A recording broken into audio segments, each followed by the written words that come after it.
Welcome back to Data Center News Asia. We are not in the DC Byte studio.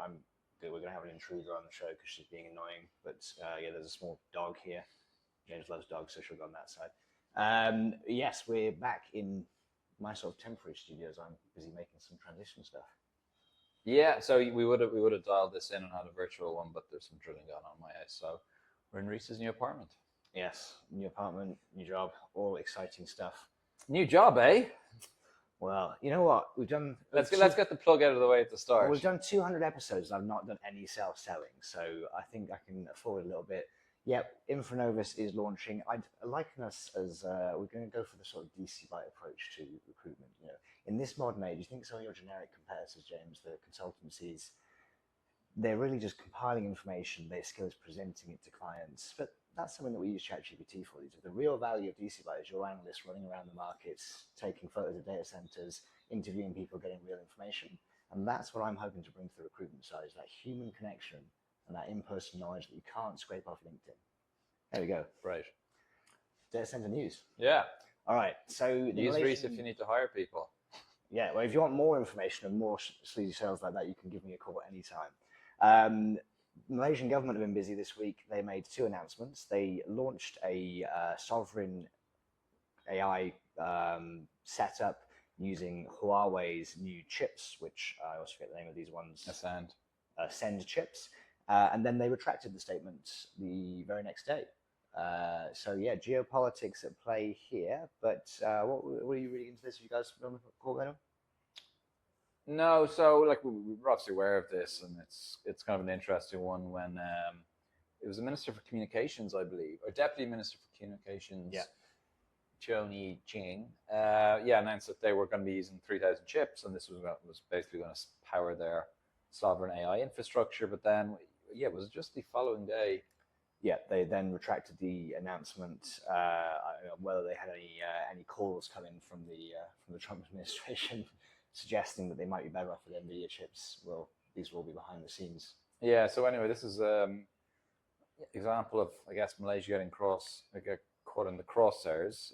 As we regularly tell people, Southeast Asia is one of the few regions in the world where you've got the Chinese clouds and the US clouds really, really competing against each other and going head-to-head on different projects. And so, yeah, like this, I'm sure more information will emerge, but this looks like potentially one of the first instance or a high-profile instance of this happening. Yeah, I did see also an announcement from DeepSeek this week that they were making more of their services available in Malaysia. So clearly big plays here, from the Chinese side of things in terms of AI. Speaking of the big cloud and AI players, Google have announced this week that they are expanding their Jakarta region. I don't know how big the Jakarta region was before. In terms of capacity? Sites, I don't know the Google architecture actually. Yeah, it's slightly different to Microsoft and AWS, who are kind of quite similar. But they have a number of sites already across Jakarta and quite a large footprint. So I think the space I'm taking the additional co-location space. I think in the east, but not sure. That's a question for Vivian. Yeah, we didn't actually do a big news thing on it because it didn't really get much press, but Microsoft did launch a Jakarta region called Indonesia Central, which was online last month as well. So as those who will watch our Jonathan Atkins interview will see, it seems the hyperscalers are still very busy and still very busy in this part of the world. Yeah, well, Jakarta, market we talk about quite a lot, and we were obviously only there last week, so getting a lot of on-the-ground intel. It's still a very small market for the size of both the economy and the population that Indonesia is supporting. So there's a long runway of growth that you would expect to see there as more people demand cloud services, and then obviously the AI kind of elements on top of that. Like I think Jensen Huang said, 260 megawatts or something like that was what we're going to have in Indonesia relatively shortly. Chunk of that's already in Batam, but not all of it's going to be in Batam. So there's more growth set for Jakarta. Yeah, well, I mean, it's not quite in the same league economically, but Indonesia does have a population of almost that of the United States. Jakarta is almost 270 million people or something. Yeah, it's enormous. So it's it's a big market to be addressed.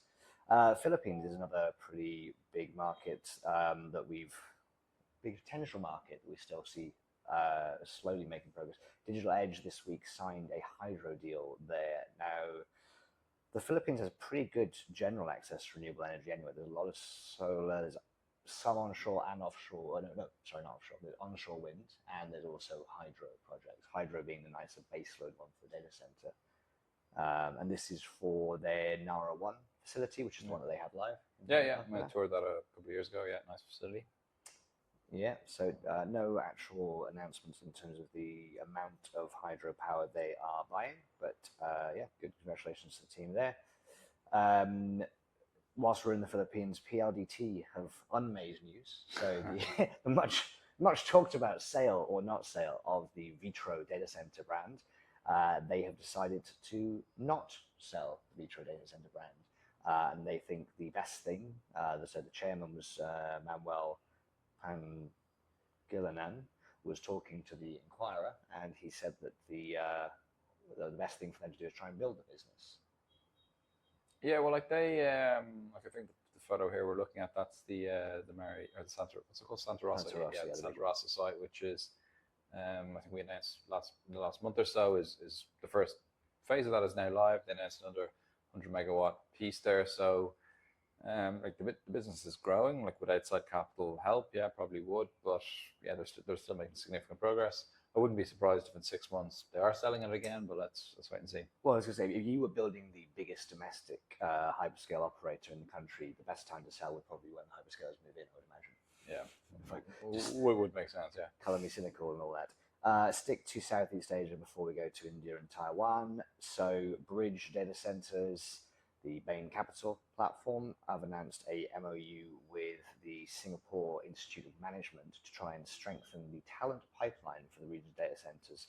Something I care deeply about myself, of course. But yeah, this is no details here on exactly what's going to be needed. I would imagine there's going to be collaboration with the universities and the groups in terms of trying to bring in relevant qualifications to some of the engineering degrees, or even finance, or potentially even things like law. You know, if you're looking at some of the real estate stuff, it would be in a company like Bridge's benefit to have more people coming through. And it's a good thing for them to do with the community as well.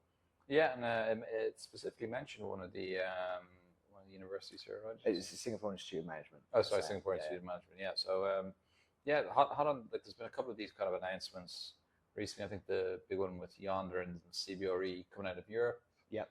And the last month or so. So yeah, the more of these kind of schemes, etc., that can be rolled out, I think generally the better for everyone, given the skills crunch. Absolutely.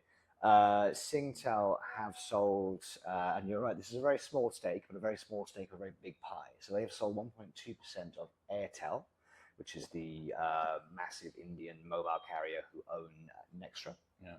And for $1.55 billion, or 2 billion Sing. So pretty substantial transaction. Yeah. But they were sort of exiting this business last year, I remember as well. They were selling down their stake. Well, the stake is still 28%. Wow. So yeah, whoever made this was a good investment.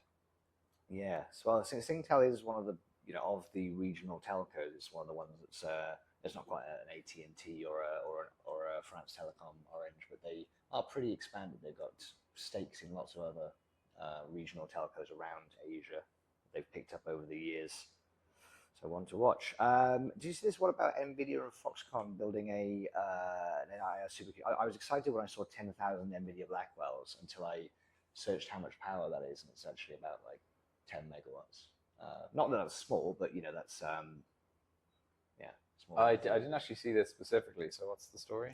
So NVIDIA and Foxconn are planning to build a Taiwanese AI supercomputer. This also came after NVIDIA said they were going to move their Asia headquarters, but they're also opening like a big training facility in Taiwan. They plan to have like 20,000 engineers there. I mean, that makes complete sense for NVIDIA. Taiwan is the world leader in producing things with semiconductors, chips, and so it just makes sense that NVIDIA would do that. But yeah, this was the specific data center announcement, was the AI supercomputer. Okay, well, yeah, let's keep an eye on that. Like, I think Jensen Huang. Everyone says Jensen as if they know him. My buddy Jensen. Yeah. Me and Jensen. Anyway, he was in he was making quite a lot of announcements up in Taiwan this week. So there's a couple other bits and pieces which has come out of that. I think that's where I got that megawatt number for Indonesia. Watch this space. You having a big bro hug. Yeah. All right. Well, I think that wraps up the news for this week. If we haven't mentioned it before, we will be in Bali for data center DCD Connect. Yeah, I've been sharing the links at the bottom of the LinkedIn post. So if you're listening to this on Spotify, you can find them there. And I will be doing coverage of the golf there. We're excited. There's an official DCD golf tournament this year. If you haven't already registered, do register. I could do with some other terrible players joining because I don't want to be the actual worst. And if we didn't mention it, there's a hot new recruitment firm in town. Say the name again. I prefer to think of it as a search firm, James. But yeah, Infranovus. And what's that mean? Let people know. Well, it was derived from the Latin for new infrastructure, but that would just be Infrastructure Nova. So I kind of cut it down to make it like a tech company name, you know. Cool. Yeah, exactly. There you go. Happy Friday. Thanks, everyone.